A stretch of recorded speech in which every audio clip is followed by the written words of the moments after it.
Assalamualaikum warahmatullahi wabarakatuh. Salam sejahtera bagi kita semua. Halo, perkenalkan nama saya Emiko Valencia Waluko dengan NIM 18704010. Saya merupakan mahasiswa dari Program Studi Ilmu Kesehatan Masyarakat Universitas Negeri Manado.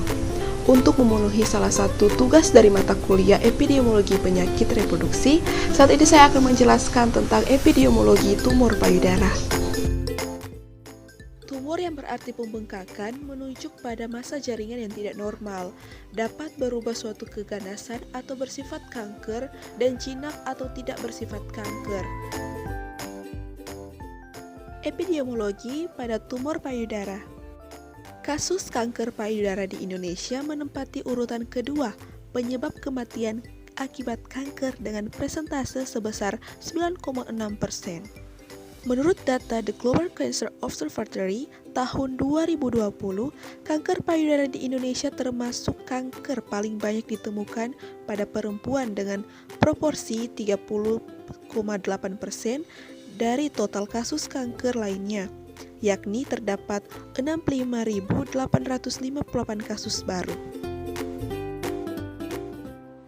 Umumnya, ada dua jenis tumor pada payudara, yaitu tumor payudara ganas dan tumor payudara jinak. Kedua tentu tidak sama karena salah satu bersifat ganas, sementara yang lain tidak.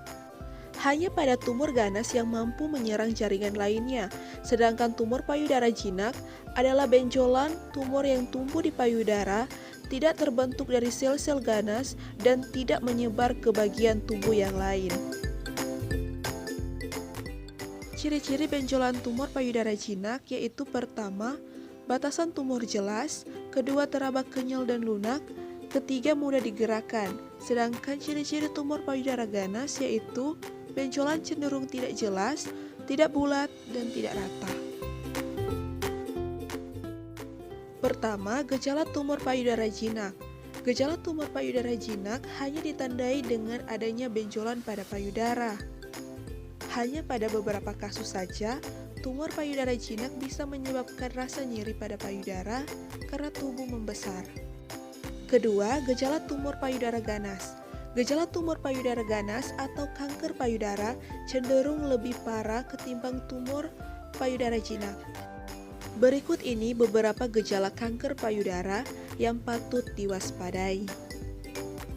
Yang pertama, payudara cenderung asimetris dan ada perbedaan bentuk yang ekstrim. Kedua, puting jadi terbalik atau melesak ke dalam. Ketiga, ada warna kemerahan ataupun ras di kulit payudara atau di sekitar puting. Yang keempat, kulit payudara seperti kulit jeruk atau cekung seperti lesung pipi. Yang kelima, kulit payudara seperti tebal dan bersisik. Dan yang terakhir, cairan bisa berupa darah atau cairan keruh. Faktor resiko tumor payudara. Yang pertama, jenis kelamin. Wanita lebih beresiko menderita tumor payudara dibandingkan dengan pria. Kedua, riwayat keluarga. Ketiga, faktor genetik. Keempat, faktor usia. Karena risiko tumor payudara meningkat seiring dengan pertambahan usia.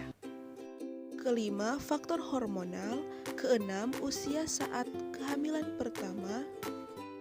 Karena hamil pertama pada usia 30 tahun berisiko 2 kali lipat dibandingkan dengan hamil pada usia kurang dari 20 tahun.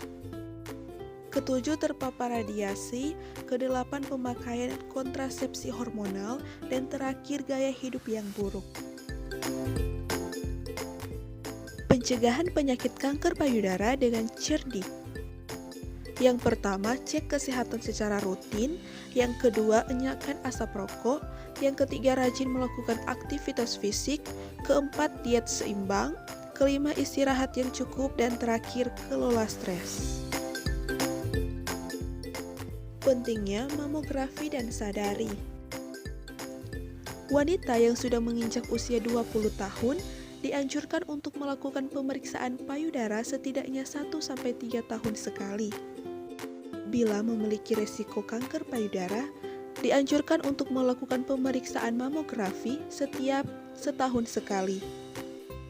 Bagi wanita yang berusia antara 45 sampai 74 tahun, lakukan pemeriksaan mamografi setiap 1 sampai 2 tahun sekali. Deteksi dini kanker payudara bisa dilakukan dengan sadari atau pemeriksaan payudara sendiri dan sadanis atau pemeriksaan payudara klinis. Ini bertujuan untuk menemukan benjolan dan tanda-tanda lain pada payudara sedini mungkin agar dapat dilakukan tindakan secepatnya. Ingat, sekecil apapun benjolan yang ditemukan, segeralah konsultasikan diri Anda ke dokter. Karena menunda berarti memberi kesempatan sel kanker berkembang dan mengurangi kesempatan untuk sembuh. Sekian materi dari saya, semoga dengan materi ini dapat menambah wawasan Anda tentang tumor payudara.